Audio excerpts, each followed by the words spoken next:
Baby ஷவருக்கு ஒரு special return gift தேடுறீங்களா? சாதாரண கிஃப்ட்ஸை விட யூனிக்காக பட்ஜெட்டில் இருக்கணுமா? மறக்காமல் இந்த வீடியோவை ஃபுல்லாக பாருங்கள். இன்றைக்கி நம்ம கிளைண்ட் ஒருத்தருடைய பேபி ஷவர் ஃபங்க்ஷனுக்காக ரிட்டன் கிஃப்ட்ஸ் ரெடி பண்ணியிருக்கோம். தீம்க்கு ஏற்ற மாதிரி ஒரு அம்மாவும் அவங்களுடைய அழகான குழந்தையும் இருக்கிற மாதிரி இதை 3Dயில் பிரிண்ட் பண்ணியிருக்கோம்.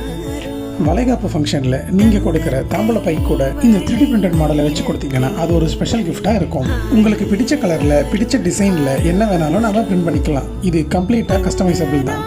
நம்ம கிளைண்ட் இது ரிட்டன் கிஃப்டாக கொடுக்கும்போது அவங்க சொந்தக்காரங்க எல்லாம் இந்த மாதிரி ஒரு கிஃப்ட்டை எங்கேயும் பார்த்ததில்லை, ரொம்ப யூனிக்காக இருக்குன்னு ஆச்சரியப்பட்டு சொன்னாங்களாம். உங்கள் வீட்டில் நடக்கிற எந்த ஒரு ஃபங்க்ஷனாக இருந்தாலும் எங்களால் இந்த மாதிரியான 3D printed return gifts ready பண்ணி தர முடியும். உங்களுக்கும் இந்த மாதிரி 3D பிரிண்டட் கிஃப்ட்ஸ் ரெடி பண்ணணும் அப்படின்னா மறக்காமல் எங்களுடைய இன்ஸ்டாகிராம் பேஜில் எங்களுக்கு டிஎம் பண்ணுங்கள். இந்த வீடியோ பிடிச்சிருந்தா லைக் பண்ணிவிட்டு கமெண்ட்டில் சொல்லுங்கள். அதை பற்றி தமிழில் தெரிஞ்சுக்க இன்ஸ்டாகிராமில் எங்களை ஃபாலோ பண்ணிக்கோங்க. மறக்காமல் யூடியூப்பில் சப்ஸ்கிரைப் பண்ணி வச்சுக்கோங்க.